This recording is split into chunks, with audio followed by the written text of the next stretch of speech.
This is February the 11th, 1986, Julie Strong interviewing Dr. Connie Yerwood about black entrepreneurs in Austin between 1890 and 1920 on East 6th Street, especially the 400 block. Since Dr. Yerwood's father, himself named Dr. Yerwood, was a physician in Austin in the early years, we'll be concentrating on physicians and dentists. Oh, I'm sorry. I'm getting off the subject. I want to hear about this building. It was 421 East 6th Street. The downstairs was the drugstore, and upstairs was where there were businesses and offices. Right. I mean offices for various businesses. Okay. 421. Now 424 is I don't know if 424 was the corner building, I guess. That's right. But this was the Ebenezer Baptist Church building. Ebenezer Baptist Church owned 421 East 6th Street. Was owned by Ebenezer Baptist Church. And when would this have been? Oh, this was as late as, let me see, they sold that building. You know, time moves on. As you get older, things don't seem quite as long ago as, I mean, you know, as it does to a younger person. But they sold that building maybe 30 years ago. Okay. Maybe that long ago. I'm not sure about that, but they sold it. Right, so what you're saying is that while Ebenezer Baptist owned 421 East 6th, that was the period of time that the doctors... Some of the doctors, and they weren't all in the same building. No, Dr. Christian, oh, yes. Professor Charles H. Christian, was in another building across and down nearer the avenue, in the block. Well, let's see. Let me see what address you have. You didn't put down addresses. You just. That's right. Yes, you have. I have some addresses, I think. We have addresses. Now, Let me see Christian. Christian is not on that list because he came in after 1920. Remember, this list cuts off at 1920. Oh, is that right? Yes, ma'am. And nor is your father on that list. However, I want to hear about him anyway. Oh. See, I just go up to 1920. You're just going to 1920. For certain purposes. I see. Well, then you can eliminate that then, except that, let me see what you have down here for Everett Gibbons, because he was in that building. You don't have an address down at 421, and a hat, it was called, upstairs was called the hat. Here's your list. I've got it in another location. Okay. Dr. Gibbons, Everett Humbles Gibbons, yeah. And I don't know why they've got that comma between the H. Oh. Huh? That's probably my typographical error. I guess it is. Dr. Gibbons.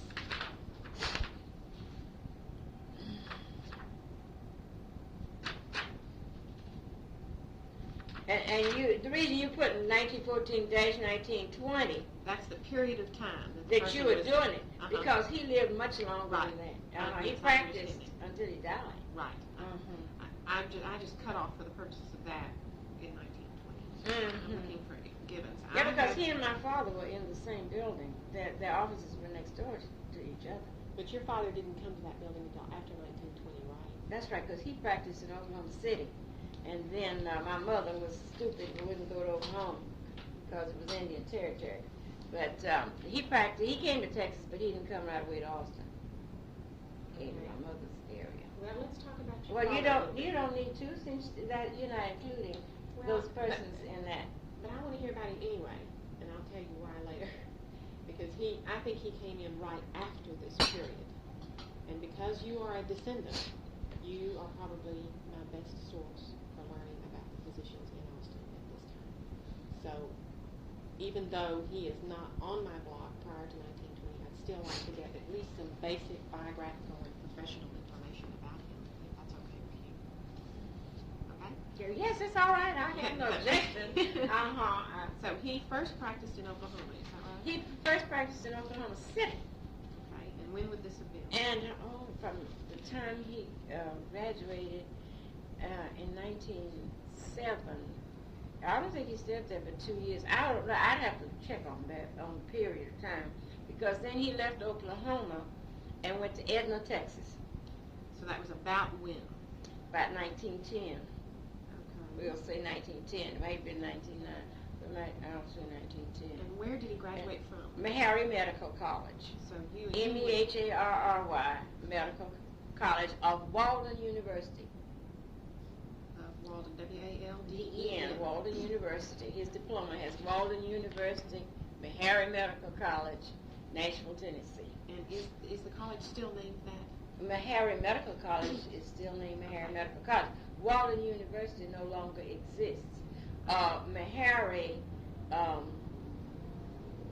Meharry became an independent college of Walden at a certain period, and that's history, and I'd have to myself look at it because it was not Walden University when I went there. It was separated. It was totally separated. Already. But Walden University had the School of Education, whatever they called it, the Liberal Arts College, and the medical school, and the dental school, and the pharmaceutical school, the school of nursing, the school of theology, and all of that. It was a Methodist-supported institution, supported by the Methodist Church. Mm-hmm. It was called the Methodist Episcopal Church at that time. Right. You know, Methodist Church has undergone a lot of Split, right. merger, not split, but merger. Split Okay. way back. So he went to Edna, Texas about 1910. Probably about 1910, 1910, yeah. And And then he stayed there. I don't know. See, I wasn't born then, but then he went to Gonzales, Texas. That's in Gonzales County, Mhm. of course, and practiced there. Okay.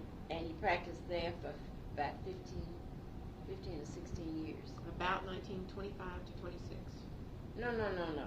He went there about 19. Let me see. He must have left Edna in 1910 and went to Gonzales. Okay. And if he stayed in Gonzales 10 to 15 to 16 years. I then think you it would was. estimate- I'd have to subtract that. Right. So that's I about. have to get, huh? You- He so it's came about to Austin 1925. in 1925. Okay. All right. Did he immediately set up practice then on Yes. 4th Street, on 6th Street? Yes, immediately. Where? 421 East 6. That's the only place he ever practiced in Austin. Was 421. He was a native of Austin. He was born in Austin, right Oh, really? on 11th Street. Is that right? Uh-huh. What year was he born? Do you know? Yes, 1882. Do you by any Because he chance- used to talk about watching the Capitol being built. You by any chance And that know- was so funny to us as children. Yeah. Ooh, you mean you was that old that you saw the Capitol built? Because we thought the Capitol was real old, and see, it's not all that old. He was built 1883 to 1887 That's right. approximately, so he would have been quite a youngster. when Yeah, was well, watching he was it. a youngster, but they played all around there in the way, you know, kids. Uh-huh. and Where was he boys. born on 11th Street? 811 East 11th Street. Right nearby where we are right now. Right. Is the Yeah. house still there? Oh, no, the house is torn down. Our only house is sitting there. And that was my uncle's house who built next door. His brother, his oldest brother, built right next door. Uh-huh. And that house still stands. Uh-huh. And I own it. So that's at 813 or 809? 813. Okay. And he practiced in Austin then until his death. Until his When? death in December 1940. Do you December remember what? 19th? December 19th. 1940 is when he died. Okay. And he stayed the whole time at 421. 421 and a half. Well, which was upstairs was called the half because he, 421 and a half. He's 60. Was the address. The building was 421. Okay. And it belonged to Ebenezer Baptist Church. Where did he go to school for undergraduate work? Samuel Houston. Well, first of all, his Mrs. White's school. What was that school called? Abe Simon can tell you what that school was called. But it was a little red schoolhouse at the corner of San Marcos and 11. Mrs. White's school. Mrs. C.M. White, I believe her name was. Put a question mark around after those initials. Okay. then... And that was a high school level school? That was, Okay. And then he went to Samuel Houston. It's not Sam, it's Samuel. Right. The name of the college was Samuel, Houston is Houston. Right. Houston is Houston. Yeah, right, I know. That's what they call it in Atlanta, Houston. I know. But he went to Samuel Houston College. What years? And, Lord. Let me see. I guess 1902. Now I'll have to get those diplomas and things out. Look at his and my mother. Since he graduated before my mother, I think she graduated in 1905. From about, let's say 1902 to 1903. 1902 to 19. Yeah, my arithmetic isn't very good this morning. Well, he graduated from Meharry in 1907. 4 from 7 is what? 03. 3, okay. 1903, so maybe he went there in 1. Okay. About, he went for 2 years then to Samuel Houston. Yeah. Okay. See, he went before it was a normal, sort of a normal school, they called it then, but he was in what they called the preparatory course. My mother was in the normal course. The normal led to teaching certificate, and the preparatory led to the sciences and the professions. Okay. And I'll have to straighten that out with you by checking those diplomas and whatnot again.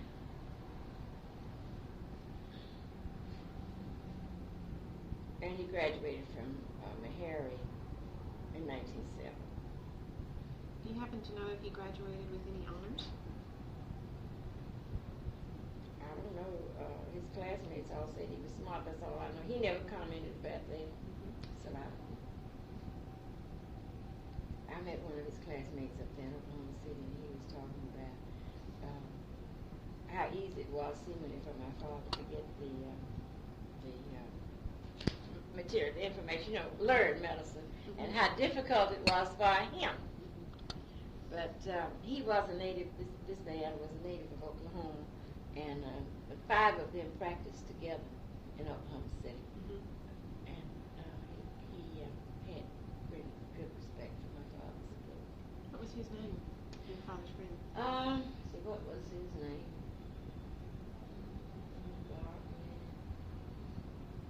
I'm going to have to think about that. And, every now and then these people's names come to you. I never knew him until then, and it was a delight of mine to meet him in those very late years like that. And you get to talk to him about it. I know, I had the same experience. Okay, I would like to backtrack just a little bit and talk about one of these individuals. I'll turn off the tape recorder if you want me to. All right. What I'd like to do is to talk about each of those individuals. Tell me whatever you know about them. Oh, well, the only thing I know is that they were general practitioners. They were not they didn't specialize in any specific thing. Okay, and we're talking about Dr. Stevens? We're talking about all of them. Okay. All of those on my list of 7 individuals. All of them, for the simple reason that their practice primarily was limited to Negroes or colored people. As you know, we've gone through this bit of colored, Negro, black. Right. So their practice primarily was limited to their own race. Okay. However, there were many instances in which they had numerous patients of other racial distinctions. Dr. Stevens was a very professional type individual. He was a medical doctor, you told me. He was not only a pharmacist, but I didn't know anything about him being a pharmacist. I never heard that before. Okay, all I know is that he owned and operated that drugstore. What drugstore? Stevens. Oh, never heard of. I'm talking sorry. John H. Stevens. I'm sorry, I'm thinking of someone else. Well, that's okay, but I've never heard of him being a pharmacist at all. You're right. But he was a practitioner, an MD, a doctor of medicine. Right. Do you know where he he got his degree by any chance? I think Meharry Medical College. Okay. I tried my best to find a book of the Lone Star State Medical Association, which has these physicians listed in there, and my memory was a little more acute then than it is now, and they are listed, but I couldn't put my hands on it. I would love to see that. Well, I'm gonna try to find it for you so that you might review it. It's not a very good. It started out to be a history, and it's just a good yearbook. It's about all it's good. When does it date from, Dr. Yerwood?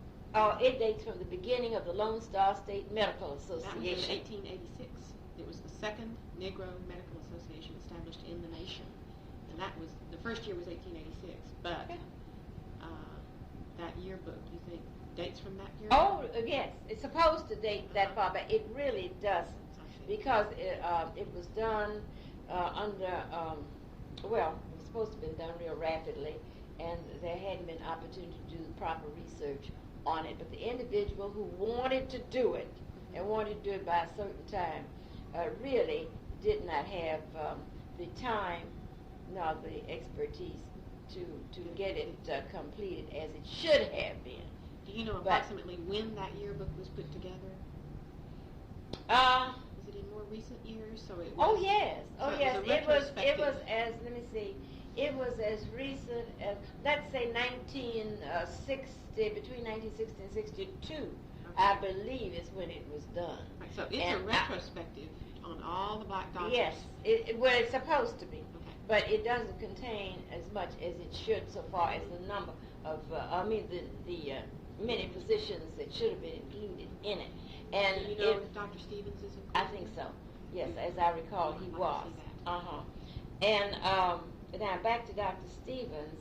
I think I made the remark that he was a very professional type of individual. Yes. And he had quite a large practice in this Austin area. Black and white?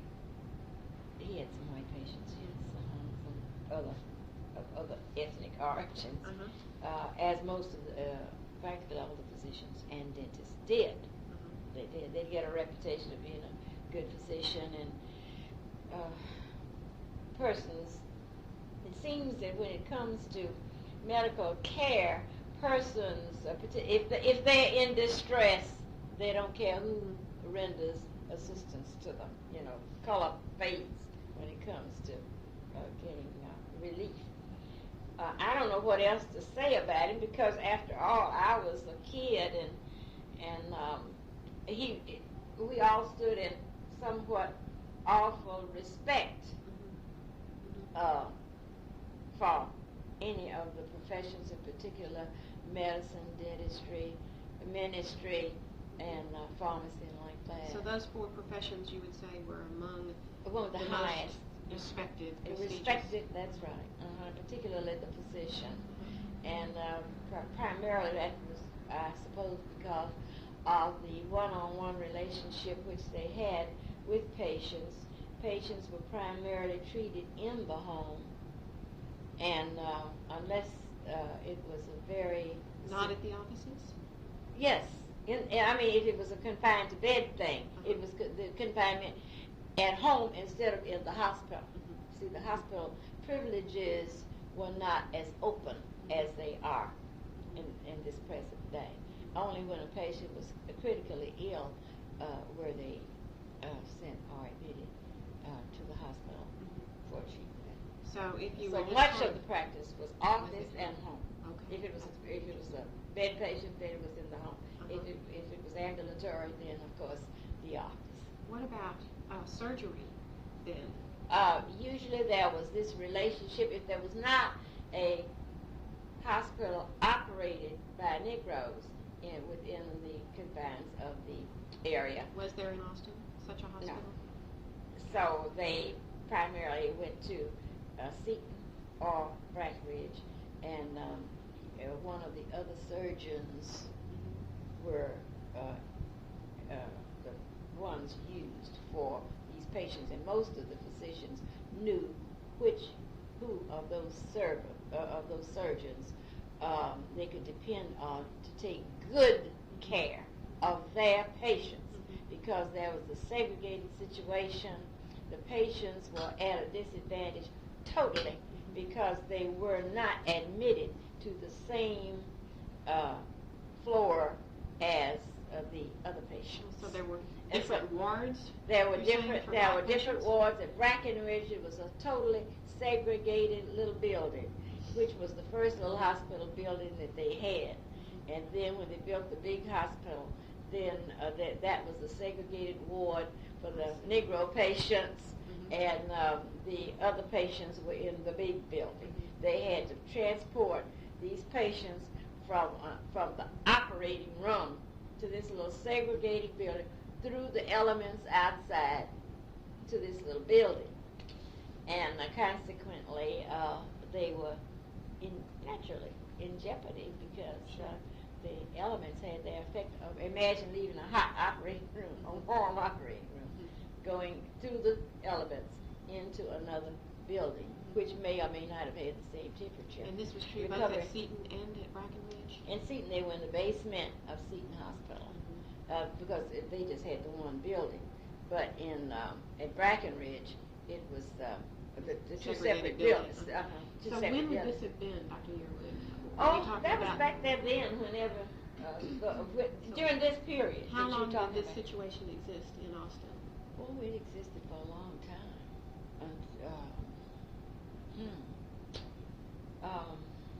Now, I'd have to think about, when it comes to dates, I'd have to think about the date of that because... Up to the 1940s or 50s? Yes. Up to the 60s? I'm trying to remember when they began bringing the patients into the main building at Brackenridge, and this is not very clear to me at this moment. But some of the other, I tell you, some of the other physicians may be able to tell you that because they were in active practice, you see, and while I was in public health, I was with the Texas Health Department, and of those physicians, Dr. B.E. Connie is the only one living that would be able to probably give you that date, the year, when that. But I could go back and, read. No, I've been trying to call him anyway, so I will add this question to my list. Yes, yes, add that question because he was directly involved in that. You see, because he was in active practice. He just retired here about, I guess, 6 or 8 years ago. Okay. I'll turn off the tape recorder so you can catch the phone. To talk with about most of anything. See, he was not here though in the 20s, but this will just be some information for you to have for any future thing that you plan doing. Well, it would help me too also to know. I'd like to know how long this rather strict segregation policy was in effect. It was in effect until. Oh, yes. I would think the hospitals would start breaking down earlier because of health concerns, but I'm wrong. It's amazing but true. Amazing but true. No, so far as I know, Austin never had a hospital until Holy Cross was established. And we had a Dr. Adams, and I don't see his name on here, do I? No. Adams? Yes, you have two Adams down here, but neither one of them would be the one. And what was Adams' name? He was responsible for Holy Cross Hospital. Holy Cross Hospital started out over here on 11th, right off of 11th on, was it Concho? One of the streets over in there. And it was because of the segregated situation at Seton and at Brackenridge, which were the two hospitals that would admit Negroes. But Dr. Adams started Holy Cross. He was the one who initiated the idea with Baba Weber, I believe his name was. I'm trying to remember his name, his first name. He didn't remain in Austin very long. Dr. Adams did not? No, he didn't. And it seems to me like his name was George, but I'm not sure about that. I may be thinking about another Adams somewhere else. But you don't have him down here. No, he's later. However, I need this sort of background information. Yes, he was later. He and Dr. Conner both were later because Dr. Conner was a senior in medical school when I went there as a freshman. So you're saying that Holy Cross then was initiated as a black hospital? That's right. It was. It didn't become an integrated hospital until they built over here where they are on Martin Luther King, which was East 19th. That's when it was not until after that hospital was built. Well, they might have had one or two patients. Same type of situation that existed in West Anyway, Austin. yeah. Because there were occasions when they might have a very fair Negro in a hospital on a non-segregated ward when they didn't know what the person was. You didn't designate what you were, you know. It's the usual story. But oh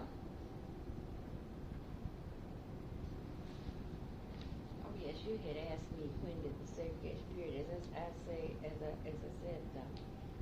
when it ended. Dr. Conner can tell you better about that because he was involved and he was in active practice at that time.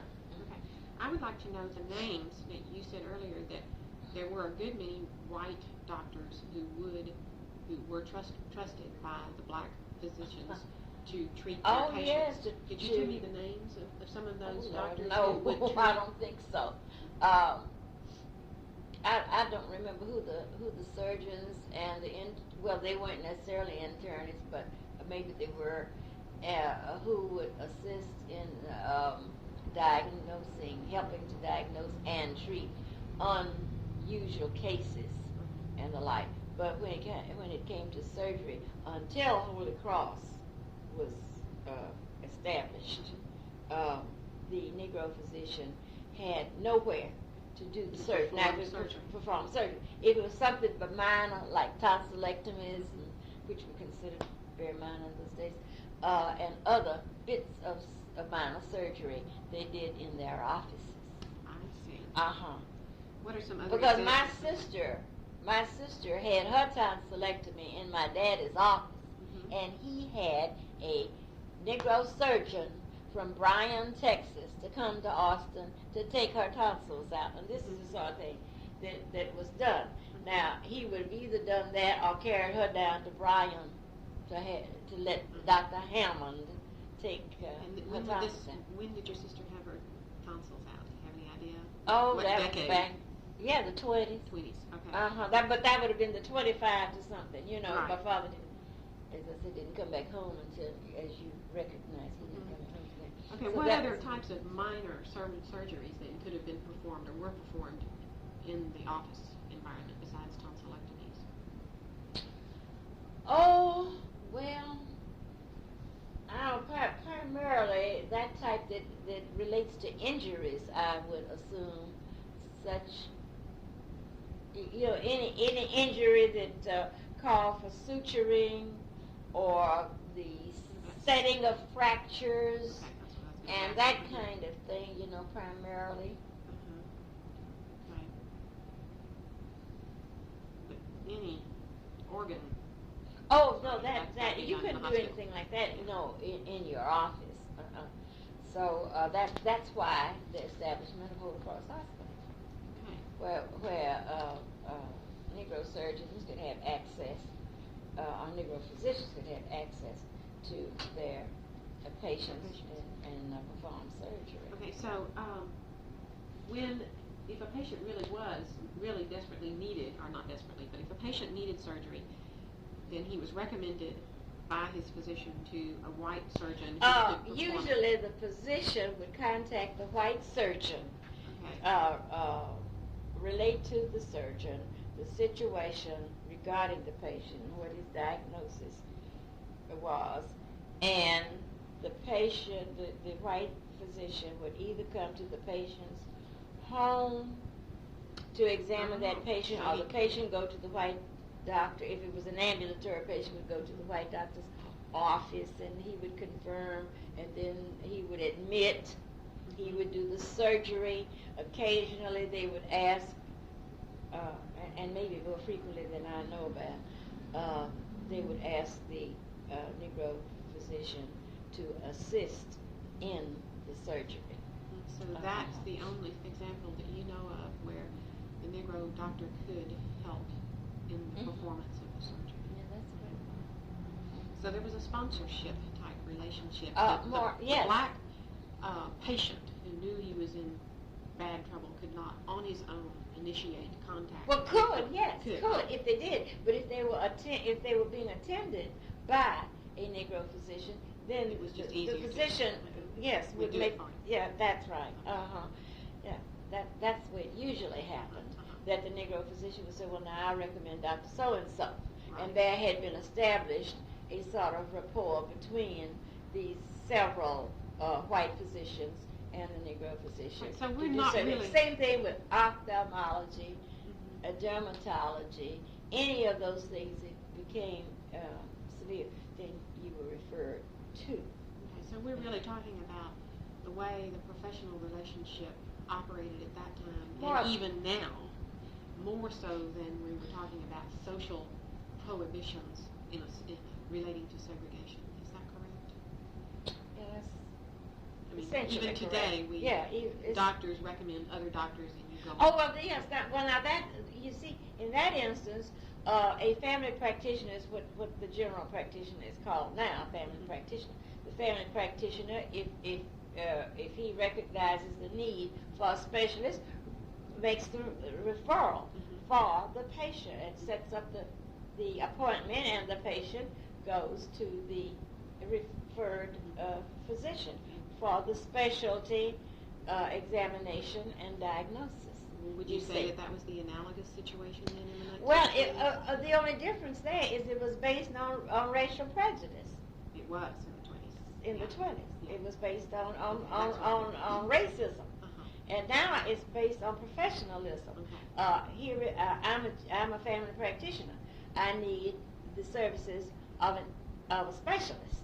So I refer my patient to that specialist. You see. If it's there was not so much of referral for obstetrics then, unless it was a most unusual case, because most of these general practitioners delivered their own patients in the home. And home delivery is coming back, as you probably know a good bit about.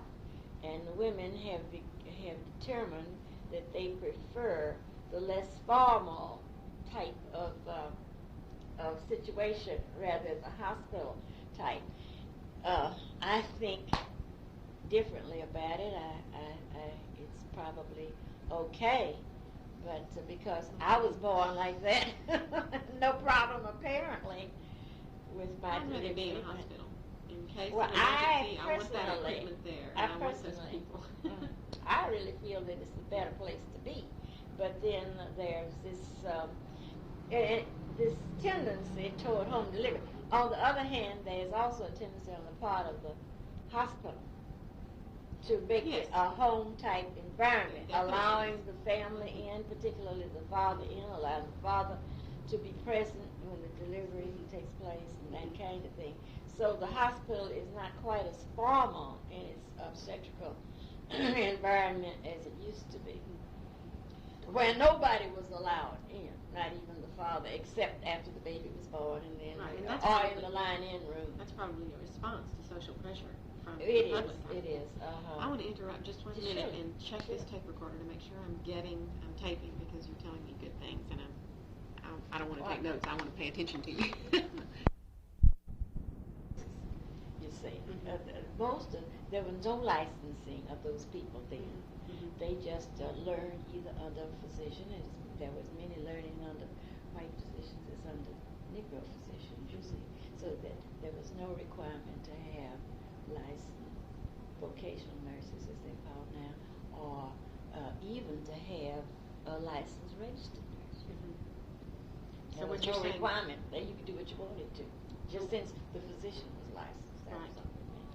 So what you're saying is that not only did racism prohibit the trained black physician from performing surgery, but the cost of setting up a facility of your own was also prohibitive. That's right. Therefore, you had to have this backdoor relationship with trustworthy white doctors who had access to the hospitals to get the necessary That's right. Now, surgery is done. in some areas, we're talking about Austin, Texas, and Travis County, I know.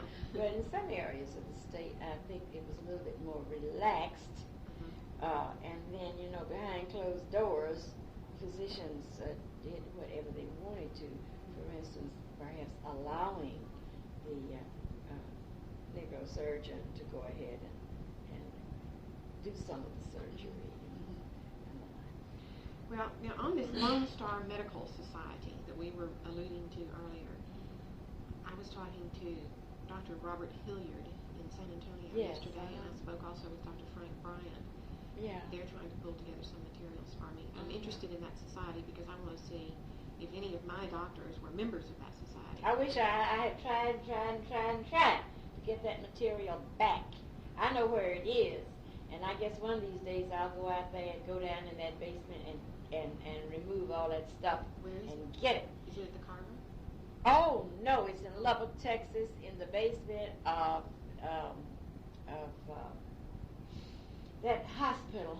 They're closed now. Dr. Chapman out in Lubbock, Texas, had a very nice facility out there, and he did all his surgery, his own surgery. He built the hospital, and he did all of his own surgery.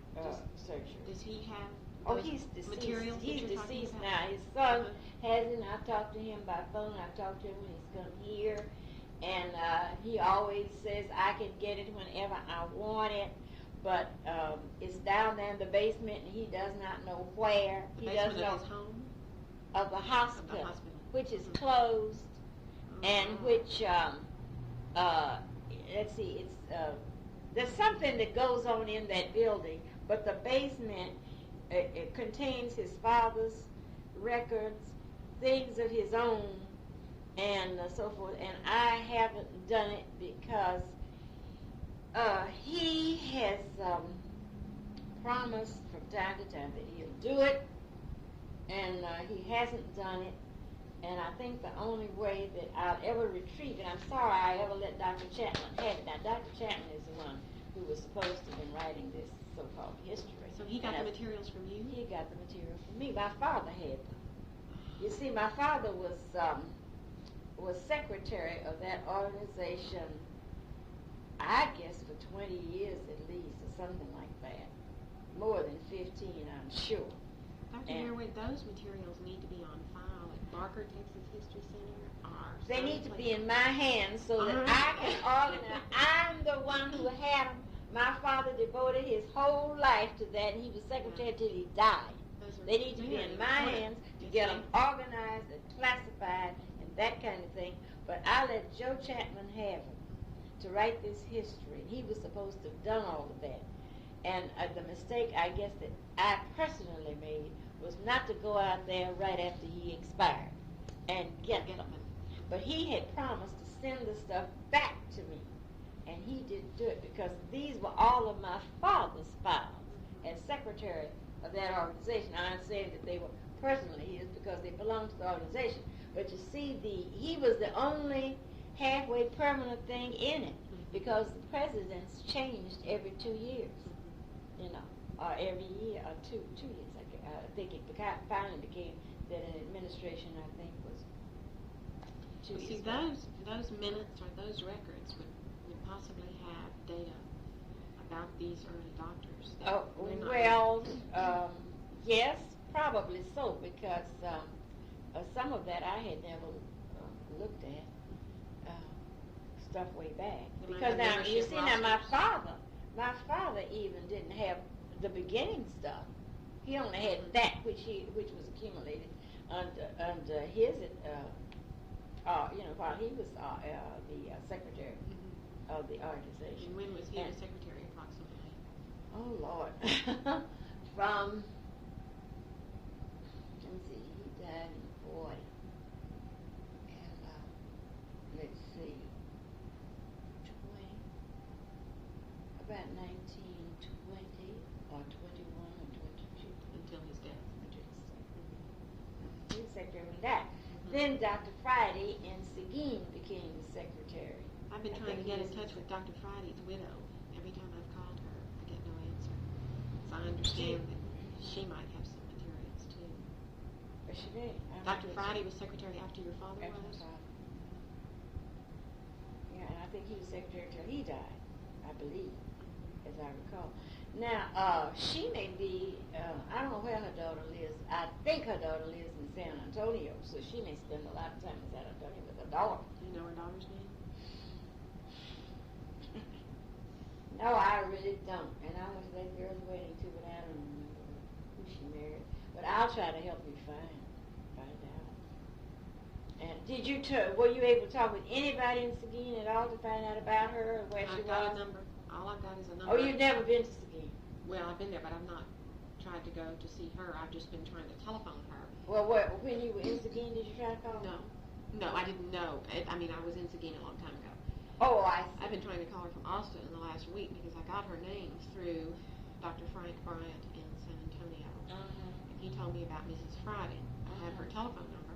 I know that it was Dr. Clarence Friday, but I've not been able to reach her. I was hoping that she might have some materials or could tell me if any materials exist from this early period so that I could see yearbooks or whatever existed to find out if these individuals were members. I'll do my best to find that. The reason I can't put my hands on it right now, when we had some work done in the house, painting for instance and so forth, we put into boxes, everything was put in boxes. And books are the last thing, if you're not using them, that you take out. And the boxes, the thing was done so rapidly, we didn't get to label them. And that's always if you can find them, mistake. I would like to. I'll try. I'll do the best I can. If it warms up some, because some of this stuff is in a storage house. Okay. And it's too cold to go out there to look. But back to Mrs. Friday, I will try to find out for you through other sources how she may be reached. Okay. But I imagine that's why she didn't ask to go. She probably was in San Antonio with her daughter. Okay, and you don't remember the And I daughter's don't. name? The daughter's name, her name is Dorothy, I believe. Is she I think married? her name is Dorothy. Yeah, she's married. We got to the child's wedding, and I can't think of what that married name is. But there are some Fridays in San Antonio, and it's interesting that that Friday's wife's name is Dorothy too, and it's not Dr. Friday's daughter. The girl is from Houston originally. But I'll find out. Okay. Thank you. Let's see, what is Friday? I'm trying to think of this Friday's name because we could look it up in San Antonio directly and make a call and find out. It'll come to me, when you quit recall on some things when you're not associated with people constantly anymore and you don't see them too often anymore. Okay. It's a little difficult. Okay, well, we've covered one of the important topics I wanted to cover, which was your general information about how the black medical community operated, and I'm glad to get all that information about how It was primarily office, home practice. Office, home practice. It was primarily general medicine. Okay. So let's go back to our individuals. You Okay. had told me that Dr. Stevens was a very professional individual, and he had quite a large practice. It was mostly a black practice, but he did have some patients of other ethnic origins. What do you mean he was very professional? Can you elaborate a little bit for me? Well, I guess as a youngster, he looked the part in that he dressed neatly, always well groomed, always had an air of professionalism, as all of the physicians did in that day. And when he approached a patient, it was always with a serious sort of demeanor. So when do your memories date from of Dr. Stevens? What period are we talking about? Oh, we're talking about, let me see, about 1920,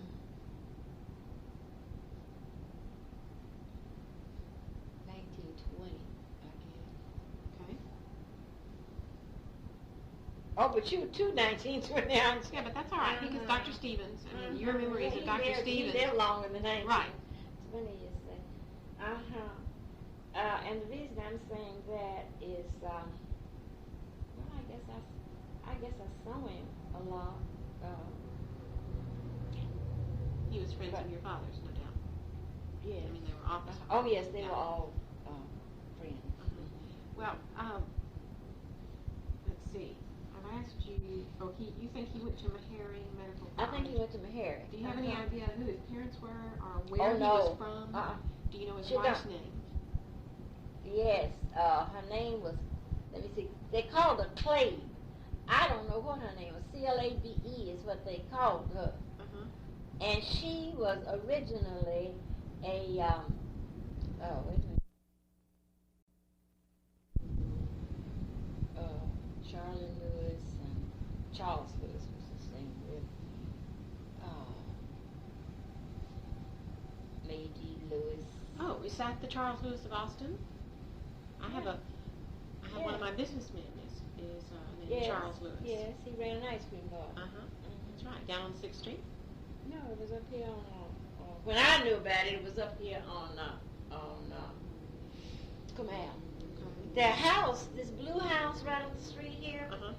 Big top 2-story. Yes, that was their house, and there was a little the little shoe shop behind there. That was the ice cream parlor. Oh, really? We used to go there and get ice cream all that. So, what corner is that on? That's on the corner of Comal and 12. But you see, the little store, the little parlor was on Comal, behind the house there. Right. You know, that little shoe shop was, as I recall, the shoe shop is what was the ice cream parlor. Now, Ada Simon can tell you a whole lot about those Lewises, and she can probably tell you about Clay. Because she's done the research on the Lewises. Oh, she has? Yeah, one of her books is about May D. Oh, that's May D. Lewis. That's May D. Lewis. Yeah. I've read a couple of those May D. series. Yes. Well, she's done the research, Ada Simon, and she can tell you probably a good little bit, because I don't know in what depth she went in her research on the entire Stevens family. But now until about, I don't know how long James has been done. Dr. Stevens' son, James, lived here in Austin. The daughter and the other son, I believe, moved to California. I think the daughter, still lives in California, in Los Angeles. I believe it is. Now, James is deceased now, James right? is deceased now. And what about he the other died son? lately. By lately, I mean the last 4 or 5 years, I think, James died. And what about the other son? Didn't you Oh, tell me he's there been was dead. He died early in life. Yeah, Robert. His name was Robert, I believe. And he died as a young man. I don't remember. So the daughter may be the only one still alive. The daughter is named Aline. A-I-L. L-Y-N-E. I believe it's where Aline spells it. A-L-Y-N-E. I think that's where Aline spells that name. Her married name? Do you know that? Is she married? Yes, she married, but I don't know where Aline's name. Okay, now in Los Angeles. Huh? You think she's in Los Angeles? I think she lives in the Los Angeles area. You know, these people say Los Angeles, and in many instances, it's the little surrounding places. Right. You know. I'm going to look at, and I think she can be helpful in telling you something about Dr. Stevens, and maybe, let me see. Well, as we go down the line, maybe I'll tell you who Dr. Gibbons is another one. I think she did some research on.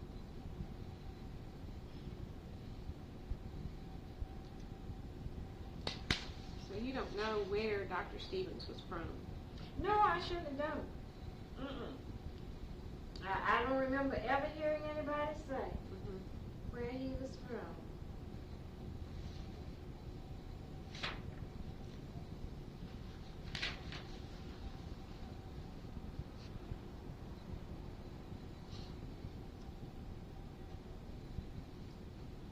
But there again, now Ada Simon might know some of that too, because she, in later years, she was involved with James Stevens' family, with James Stevens' family. Miss Simon was? Yes, She had some sort of personal contact with them in regard to some of those children. And I can't give you any detail on it, but she just may know something about those folks.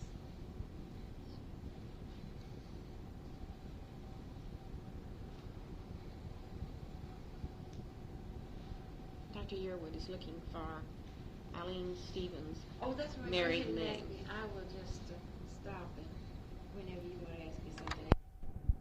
This pharmacist, you have down here Jennings and Jennings. Mm-hmm. He And changed the then name.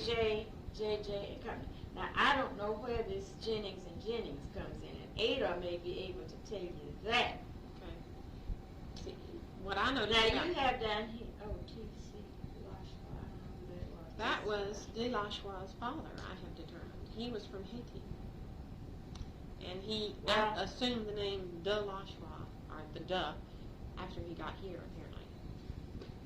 Well, Something I'm trying to track down. I would assume that he had the dub before he got here, since that was a French connection, you know. Well, that makes more sense. It's possible that he dropped it Dropped it, temporarily. and that's what I would think, that he dropped it, and that Tom Picked it back and up. his mother didn't, you know, kept it. Because frankly, it has always been a mystery to me, and when you're young, you don't pay attention. When you get older, you begin to wonder, well now, who was, and I don't know, I've never heard anybody say. Because his mother's name was M-O-T-O-N. M-O-T-E-N. M-O-T-E-N. I think it was M-O-T-E-N. Now, I don't know. I've always seen it spelled M-O-T-E-N. And I just do not know whether that, I would have to look that up again too, because Ms. Moten never taught me. I didn't go to her. So, but she was a member of my church. I taught Sunday school. What church was that? Wesley. It was back then. In those days, it was called Wesley Chapel Methodist Episcopal Church. That's what it was then. It is Wesley United Methodist Church now. I don't find Eileen in here, and I doubt that. Let me see. Could have been. I'm sure Eileen had signed this book, but I had seen it once when I went through here. All right, why don't we move on to... All right, just go right ahead. Do you feel like you've told me everything you know about Dr. Stevens? Yes, I don't know that I can tell you Biographical or much professional? else because, see, He was when before you're your young, time. yeah, he was. Oh, yes. All right. What Now about you want- E.W.D. Abner? Well, Dr. Abner left Austin, and I can't tell you too much about him at all as a physician.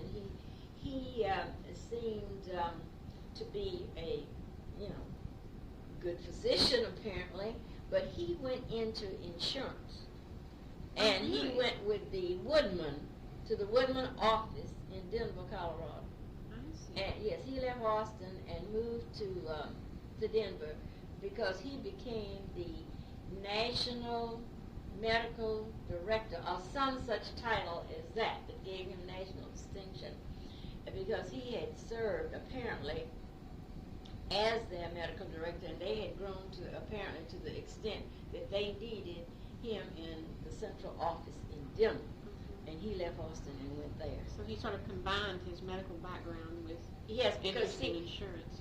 well, he helped them develop whatever information they needed in from the medical aspect on their claims, their insurance claims, and in taking in members, So he would look at medical histories. He developed and helped them develop a they system helped for... the system for. That's interesting. So he went on to Denver.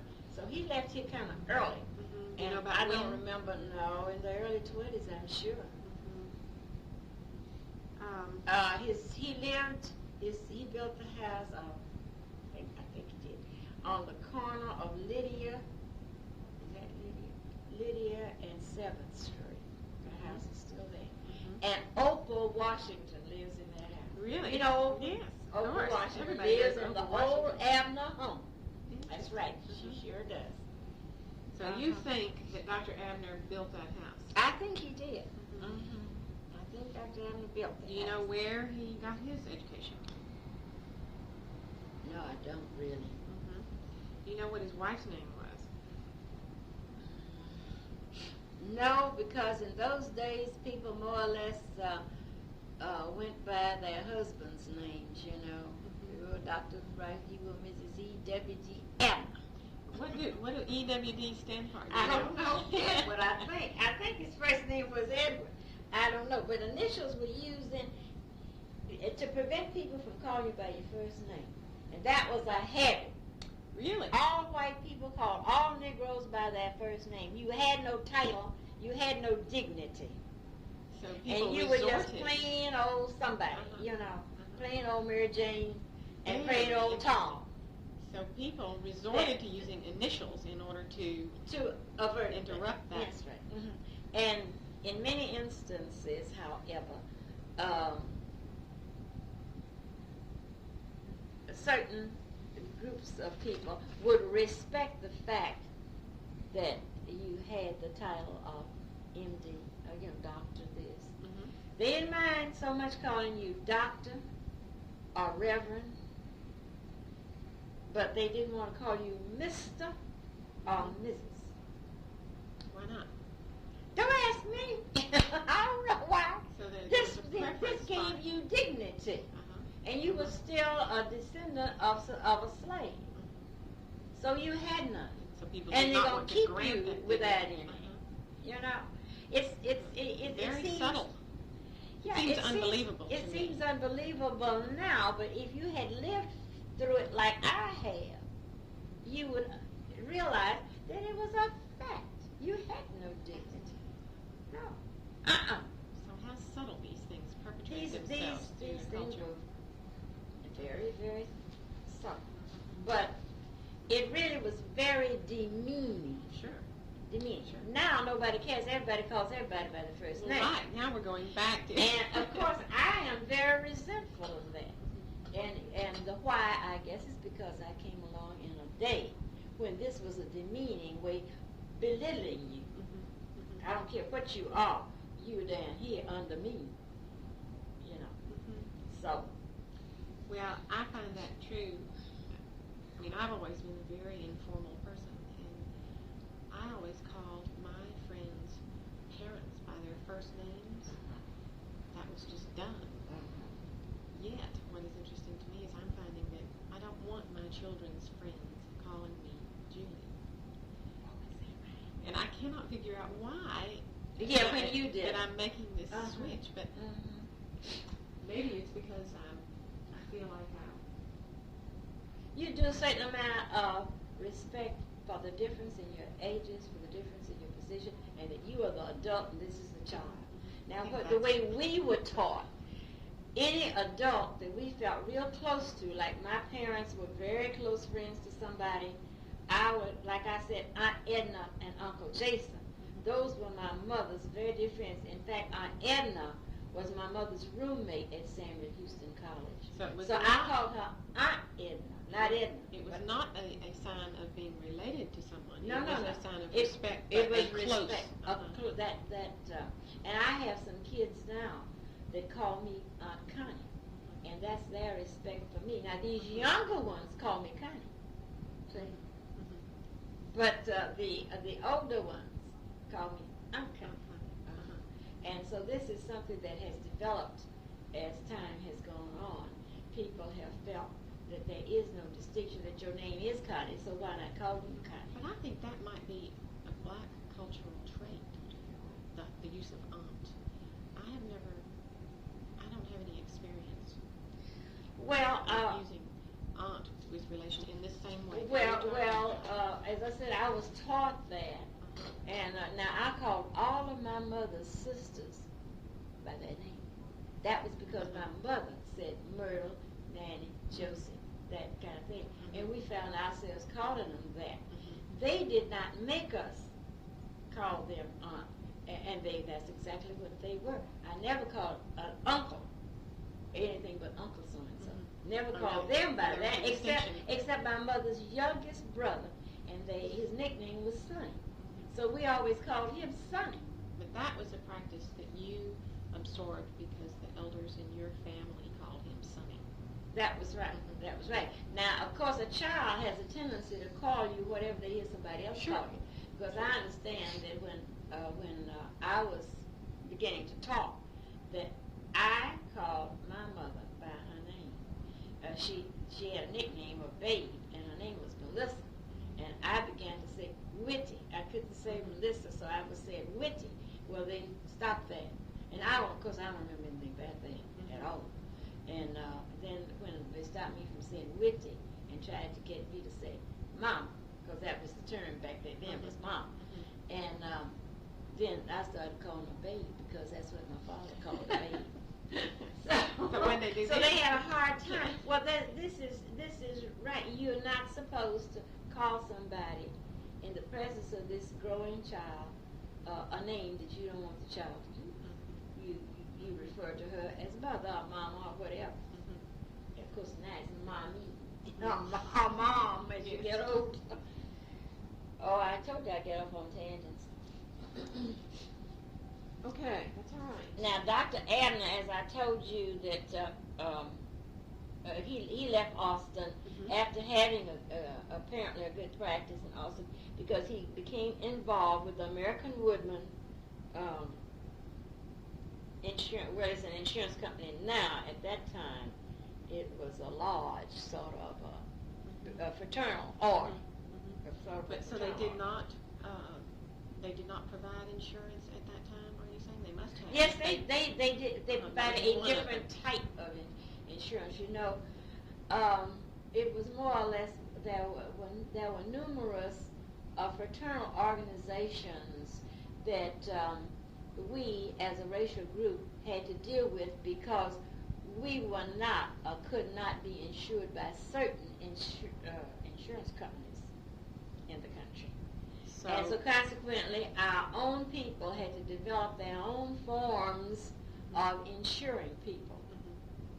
And these were called fraternal organizations, lodges, LODGES, same old word, but it meant a fraternal organization where you paid so much membership into it, and it was either done weekly, monthly, or yearly. And out of that amount of money, so much was put in insurance premium. That's right. Well, then do you think that was the cause of the development of these fraternal organizations? Yes, that was the cause. Because of this need for something like insurance. So it was not a social development. I mean, my impression is that lodges. Some of it was social, started out social, but many of them was the demand for health insurance. So what other types and burial insurance? Health and burial. Okay, and would the same lodge deal with both of them, health and burial, or were those yes, some of them separated? did, some of them no.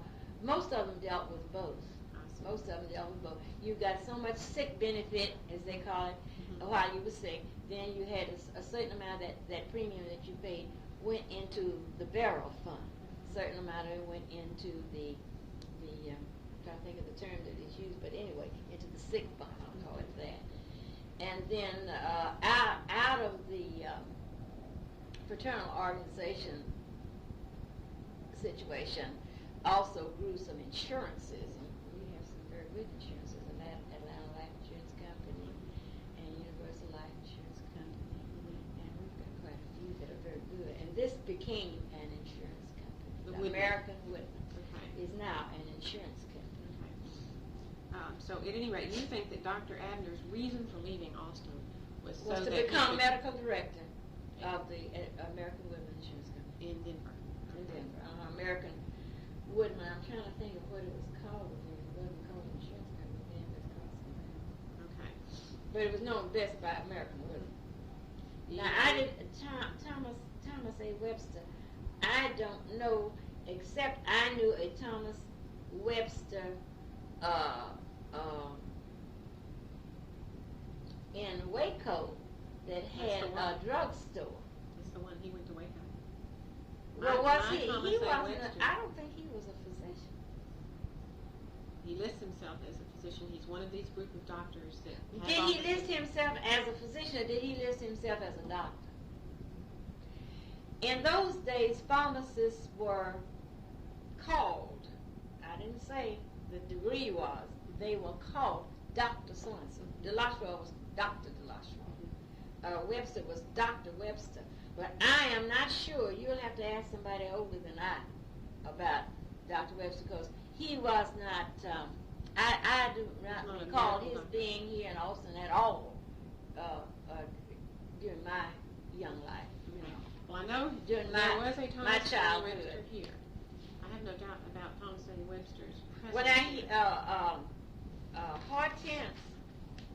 he has a daughter, Hortense over in Waco. Yes. I'll have to ask Aggie about Hortense.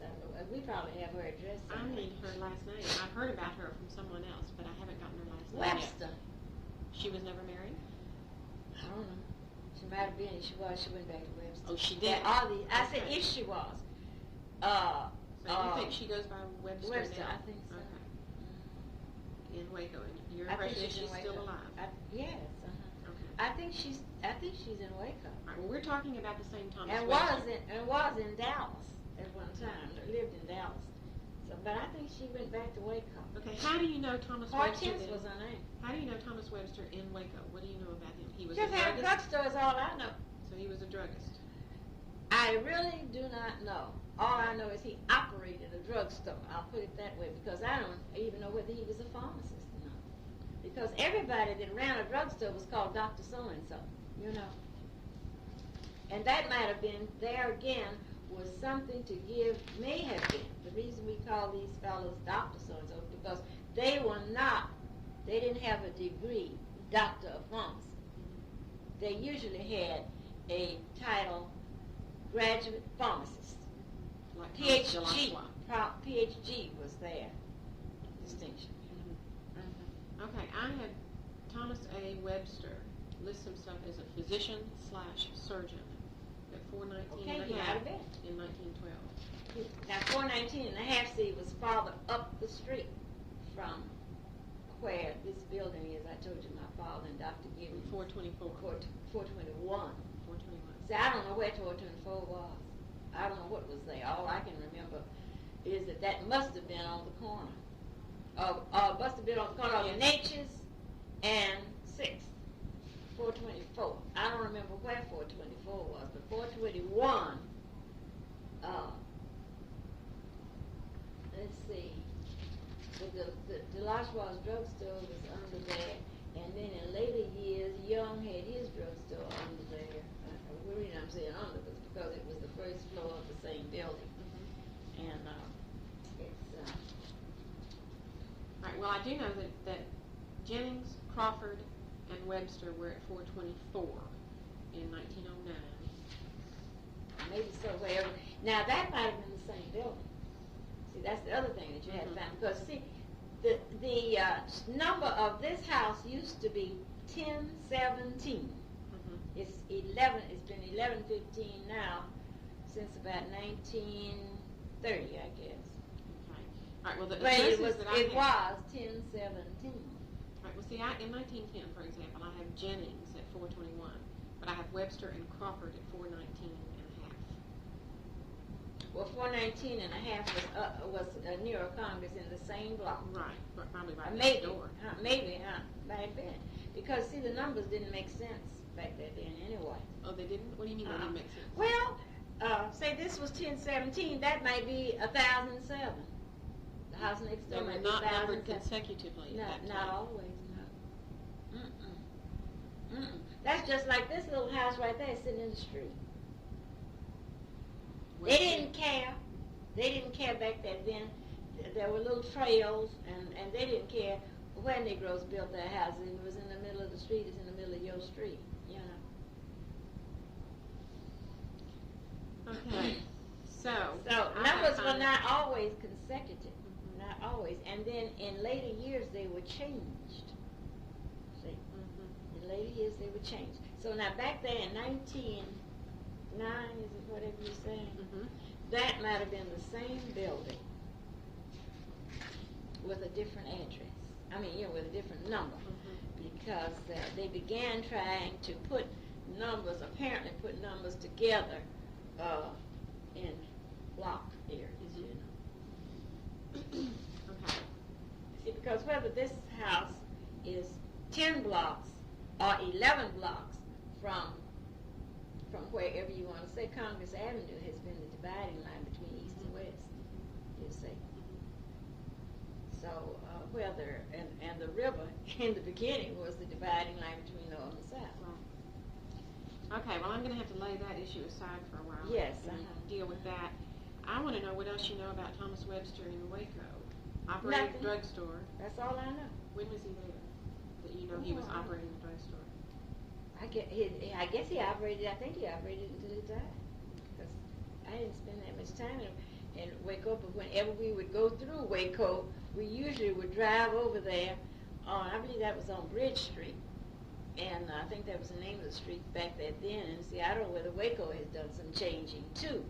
But anyway, we would just go by there for sundries and the like, and then my father would talk to him. Now, my father knew him, but I didn't know anything about him other than this is Dr. Webster, and he operates the store, and, you know. Do you have any idea where he was from?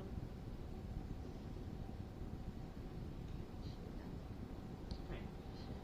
All right, let's look at... I don't have any idea where any of these people were from, except Dr. Christian, and you don't have him on me.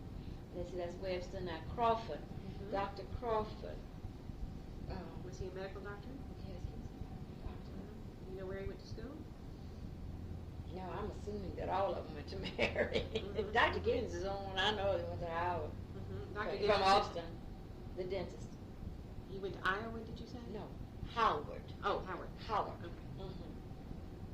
Most of the others went to Mary. Now, I can't tell you much about Dr. Crawford except that he practiced here. And tell you the truth, I don't even remember much about what happened to Dr. Crawford. He died in 1924 as a rather young man, 48 years of age. You don't recall? And they had children too. Let's see. He had a daughter and a son. Put Ada Simon's name out there. She might be able to tell you more about that. Okay. And then, see, who else is it? Somebody else. I may think of somebody else that would be able to help you some with these early physicians. And the reason I'm saying Ada is because she has done research on it, and that's what you have to do with some of these folks, because they were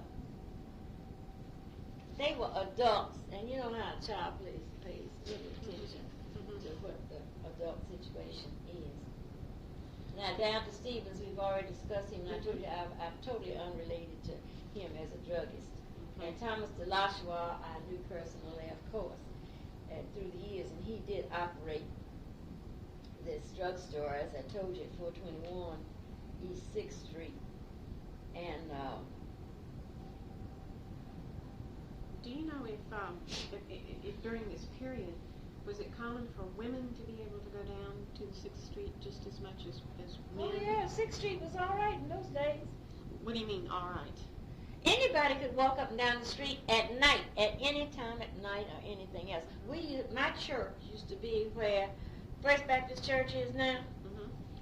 All right, we would leave church, of course, when I was with my parents, of course, then.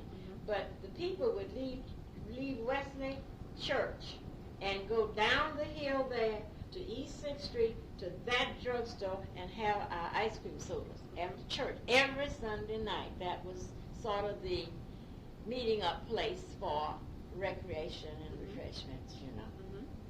And we as kids, Dr. Gibbons operated a theater down there. Mr. Lawson operated another theater. Gibbons was the Lyric Theater, Lawson was the Lincoln. And we kids were down there anytime. Of course, we weren't allowed to be down there. We were supposed to get home before dark. And then if my daddy was going to still be at his office until late, then we could stay in the movie, and he'd come pick us up. In fact, he'd come and see the show all over again. We didn't see it twice. But it was that safe. That was in the 20s. Okay. All right, so you're telling me, what are you telling me about 6th Street then at this time? I'm telling you that 6th Street was a safe street, that the businesses on 6th Street were legitimate, so far as I know, and that they were safe. There was no hanging around as such on the street, and people were too busy to, I guess, to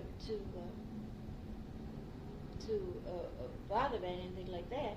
And the restaurants that were there, you were safe to go in and sit down and eat a meal. Well, then are you saying that 6th Street was a major recreational site? It was the business street for the Negroes of Austin. Yeah. But it sounds to me as if it was more than the business strip. It was also recreation. It had the Lincoln Theater there. It had That's right. It had Mr. Lyons Dance Hall over his That's grocery right. store in the That's 500 right. block. That's right. Had the lyrics. That's It right. had the drugstore. That's right. Okay. You're Where right. else? And Mr. Lyons had his grocery store under the dance hall. He wasn't operating a dance hall as such, but the grocery store was the business, and the upstairs was incidental. You know. Where else could blacks go for recreation at this time besides East 6th Street, or was this That's the place about to it. go? That was about it. Private homes and that area. Eventually, and this was in later years, eventually the Bryants had a place over here on East and Street. There were other places, but perhaps the concentration, you might say, was in that area. It was more dense in 6th More Street. dense in 6th Street. So it was a social gathering place, a recreational site, as well as the business community's major, the black business community's major location. Are all those statements correct, would you I say? think that's correct. I think you can say that. Well, that's But definitely the impression much I've of the entertainment really was done in private homes.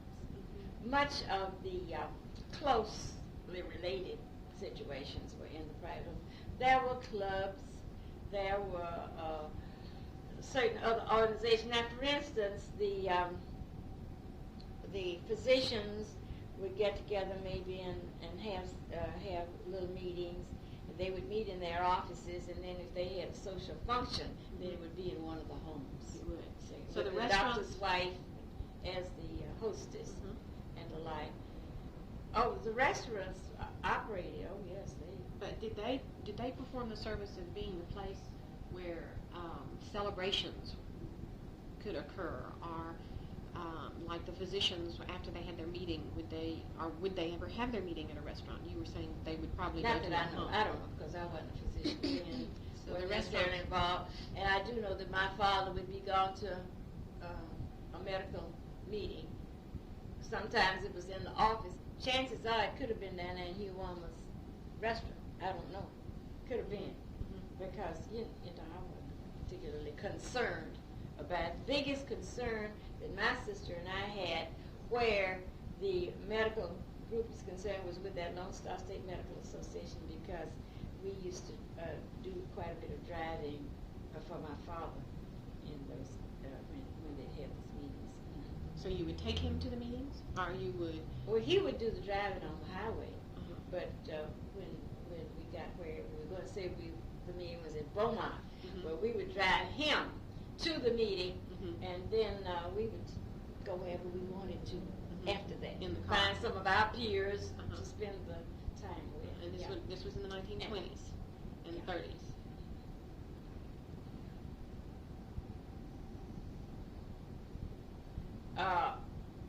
I'm sure that you can say that much of the recreation did go on 6th Street because of this, and as you said, the dances in that particular dance hall. Then in later years, there were other places, you see, to go. How did the white community use 6th Street? Did they use it during this period? Farther up, I suppose, yeah. Farther up? Later, They well, I didn't mean, nearer Congress, Right. we used to call it the Avenue. And so when I say the Avenue, I'm talking about Congress Avenue. Those areas up in there were primarily white owned and operated. And See, this side of San Jacinto, I think primarily and on San Jacinto, because Dr. Christian owned a building on San Jacinto north of 6th. that block, that first block on the right-hand side, because, that was, then Dr. Connie had his office there, and Dr. Young had his drugstore there. So this would have been in the 100 block? San Jacinto. San Jacinto. No, that's not the 6th 100 Street. block. 100 block beginning on 1st Street. Are we talking about 6th Street? You're talking about 6th Street, so this would have been 601, 602, 603, or whatever. I don't know the sides now, which is which. But you see, anything north of 6th Street begins with 6. Mm-hmm. You Okay. understand? I'm trying to find out, though, where Dr. Christian's building, was it in the... Let's see, what kind of restaurant is in there now? There's a restaurant, I believe, in that building now, and it's one of these new entrepreneur things, you know? Mhm. One of these I'm not familiar with those restaurants. I'm not familiar with them too much either, because they moved in very rapidly, and but it would be on the east side of the street, and it is a 2-story building. Well, the one on the corner is 2-story too, because that's the Maroney building, I believe. It's on So the building that we're talking about, owned by Dr. Christian, was it in the 400 block of East 6th Street? No, it was not on 6th Street. It was on San Jacinto. That's what I'm trying to tell you. It's on San Jacinto. That's what I could misunderstand. Yeah, it's on San Jacinto Street, Mm-hmm. and it would be 6 something. Okay. Because I don't know which side is Right. the even and which side And is the the left. But it's 600 on the block. east side. That's fine. It's on the east side of the street. And I believe the downstairs part of that building now, I think, is a restaurant. Okay. What I'm trying to get at is, was the 400 block used pretty much exclusively by blacks, or did whites? There was some whites in there, yes, because there was a shoe store at the top, an ATTL shoe store was in there next to my next to building my dad's office was. I see that old boy now sometimes various places. I want to show you something. In looking at the city directories, I've developed these pages for each year, and the names of the people are black. Therefore, Simmons, Ambrose all of these Restaurant, other... Wright. Julius Wright, I knew Julius Wright. He was on 6th Street. Yes, Julius Billiards and Pool, yeah, that's right. Charlie Maroney, yes. And his daughter still lives here. Right. And she's an Alice Jean Lenore. And she doesn't remember her father, I'm sure. But this was her father. Because her mother married again, and she assumed the name of her stepfather. What was... Her name was Alice Jean Lenoir. Lenoir. And she was an Alice Jean Isaacs was what she finally went by. But no, this is her married name, and Isaacs was her stepfather's name. Right, but she was But she was a Maroney. She was born Maroney. Her father, Charlie Maroney, was her daddy. Mm-hmm. So her current name is Lenore. Lenore, that's her married name, yeah. What I was trying to show you is that all of these other addresses are operated by whites. Right. So, but you're telling me that the 400 block, which this is, are you telling me A it was large number, let me see, how can I put that? Most of the Negro businesses existed in the 400 block of East 6th Street. Now, other than that, you had the next block where Lyons store was. L.D. Lyons had that grocery store, and upstairs was the dance hall. Then in still earlier years, I believe that was the block where, seems to me like that's the block where Tears Funeral Home was. Undertaking establishment. Where you had Well, he's in the 500 block or the 600 block. He's yeah, not that's what on- I'm talking about now. Lyons was in the 500 That's block. right. And But Tears went on up to 600, Tears, I think. it might have been. Yes, that's right. It was beyond of east of Red River. That's right. Okay, so Let's see see, what Walmer. the problem that I'm trying to get at is you're telling me that when you would go down to East 6th Street in the 1920s, what you'd see on the 400 block was a whole lot of blacks. When I look at the city directory, I see some black businessmen. It was at a and spot. mostly white businessmen. So So I need to reconcile something here. This 400 block was a very attractive place from the point of view not only of businesses, but of also restaurateurs and the social and recreational aspects where the young blacks could come for recreation, I am assuming. I'm trying to reconcile what I see in the city directories, which is only half the story, of course, with what you're telling me. Am I making myself clear? Mm-hmm. So, it was more than just a business block, is what I'm asking. Was it more than just a business block? Was it the place where blacks could go to the ice cream parlor and perform these other social functions?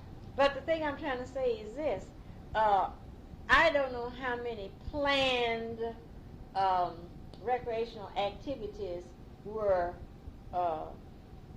accommodated down there. Because most of the activities, as I can remember, were planned in homes and in the dance hall, if it was to be a dance, you see. But most of the other, now, I think I told you that we came from church down to the drugstore. That was recreation. But I don't think there were too many planned activities. Now, of course, if you took somebody to dinner, that's where you would take them, because you had nowhere else to take them anyway. Because there were no unless you had the dinner restaurants? In your home, which was done frequently. People didn't eat out as much then as they do now. There was no place else to take them because there were no other black restaurants? There were no other restaurants where blacks could go? Is that what you're That's saying? what I'm saying. Okay. Now, there were other restaurants because there was some out in this area, you see. There was some on 11th Street, perhaps, and the like. But most of those restaurants down there accommodated all of the business people. You know, that is, those folks who were already downtown. So they would go use those restaurants That's right. for lunch. For lunch, you see. Okay.